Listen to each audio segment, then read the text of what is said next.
കേരള കോൺഗ്രസ് എമ്മിന്റെ മുന്നണി മാറ്റ ചർച്ചകൾ സജീവമായിരിക്കെ നിർണായകമായ സ്റ്റിയറിംഗ് കമ്മിറ്റി യോഗം മറ്റന്നാൾ കോട്ടയത്ത് ചേരും. ജോസ് കെ മാണി ഇന്ന് 11 മണിക്ക് മാധ്യമങ്ങളെ കാണും. കോട്ടയത്ത് കേരള കോൺഗ്രസ് എം സംസ്ഥാന കമ്മിറ്റി ഓഫീസിലാണ് വാർത്താ സമ്മേളനം.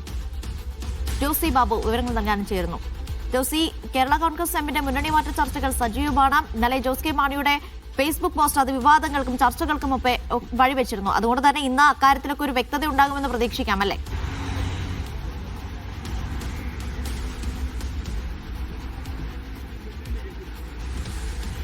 അനിഷ, കടുത്ത തീരുമാനങ്ങൾ അല്ലെങ്കിൽ കൃത്യമായ പ്രതികരണം ഇന്ന് ജോസ് കെ മാണിയുടെ ഭാഗത്തുനിന്ന് ഉണ്ടാകുമോ എന്നതാണ് ഏവരും ഉറ്റുനോക്കുന്നത്. എൽ ഡി എഫിൽ നിലനിൽക്കുമോ അതോ യു ഡി എഫിലേക്ക് മടങ്ങിപ്പോകുമോ എന്ന തരത്തിലുള്ള അഭ്യൂഹങ്ങൾ നിലനിൽക്കുന്നുണ്ട്. പ്രത്യേകിച്ച് മുന്നണി മാറ്റം സംബന്ധിച്ചുള്ള ചർച്ചകൾ, ഫേസ്ബുക്ക് പോസ്റ്റിലെ തിരുത്തലുകൾ അടക്കം വലിയ വിവാദങ്ങൾ ഉണ്ടാക്കിയിരുന്നു. അതോടൊപ്പം LDF പരിപാടിയിലെ ജോസ് കെ മാണിയുടെ അസാന്നിധ്യമടക്കം കഴിഞ്ഞ ദിവസങ്ങളിലൊക്കെയും വലിയ ചർച്ചയായതാണ്. മുന്നണി മാറ്റ സൂചനകൾ അല്ലെങ്കിൽ UDFിലേക്ക് മടങ്ങുന്നു എന്നുള്ള തരത്തിലുള്ള അഭ്യൂഹങ്ങൾ പ്രചരിച്ചത്. എന്നാൽ അത് ഫേസ്ബുക്ക് കുറിപ്പിലൂടെ തിരുത്തിയ ജോസ് കെ മാണി ഇടതുമുന്നണിക്കൊപ്പം ഉറച്ചു നിൽക്കുമെന്നുള്ള കാര്യത്തിൽ ആദ്യ പോസ്റ്റിൽ വ്യക്തത വരുത്തിയിരുന്നില്ല. പിന്നീട് അത് വ്യക്തത വരുത്തി പോസ്റ്റ് ചെയ്യുകയും ചെയ്തു. ഇത് സംബന്ധിച്ചൊരു നേരിട്ടുള്ള പ്രതികരണം ജോസ് കെ മാണിയുടെ ഭാഗത്തു നിന്നും ഉണ്ടായിട്ടില്ല. എന്താണ് നിലപാടെന്ന കാര്യത്തിൽ നേരിട്ടുള്ള നിലപാട് പ്രതികരണം അറിയുന്നതിന് വേണ്ടി മാധ്യമങ്ങളടക്കം ഇന്ന് ജോസ് കെ മാണിയുടെ പാലാ കരിങ്ങോഴിക്കിലെ വീട്ടിലെത്തിയിട്ടുണ്ട്.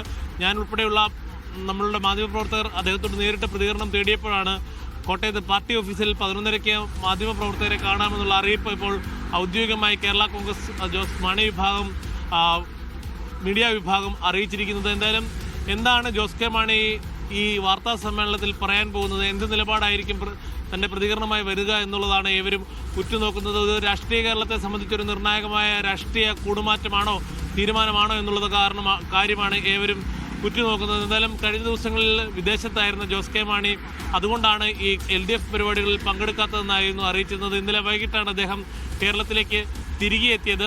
എന്തായാലും കേരള കോൺഗ്രസ് പാർലമെന്ററി പാർട്ടിയിൽ മുന്നണി മാറ്റം സംബന്ധിച്ച് ചില അടുത്ത അഭിപ്രായ ഭിന്നതകൾ നിലനിൽക്കുന്നു എന്നുള്ളത് യാഥാർത്ഥ്യമാണ്. പ്രത്യേകിച്ച് മന്ത്രി റോഷി അഗസ്റ്റിനും അതോടൊപ്പം തന്നെ റാന്നി MLA പ്രമോദ് നാരായണൻ അടക്കം LDFിൽ ഉറച്ചു നിൽക്കണമെന്നുള്ള നിലപാടാണ് ഉള്ളത്. നേരെ മറിച്ച് ചങ്ങനാശ്ശേരി MLA ജോ മൈക്കിൾ, അതോടൊപ്പം പൂഞ്ഞാർ MLA സെബാസ്റ്റ്യൻ കുളത്തിങ്കൽ അടക്കമുള്ളവർ UDFിലേക്ക് മടങ്ങണമെന്നുള്ള ആവശ്യവുമാണ് പറയുന്നത്.